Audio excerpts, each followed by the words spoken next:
ஒரு ஏழை மனிதன் ஒரு துறவி கிட்ட போய், என்கிட்ட உயிர் தவிர வேற எந்த சொத்துமே இல்லை, நான் முன்னேற வழி சொல்லுங்க.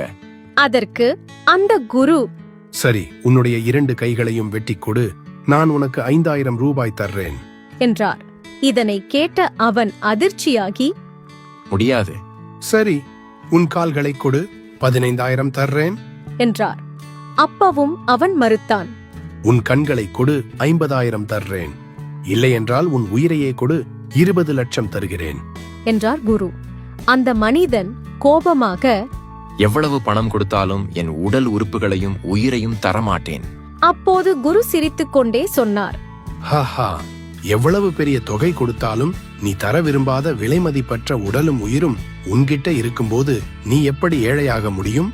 உழைத்து முன்னேறப்பார்.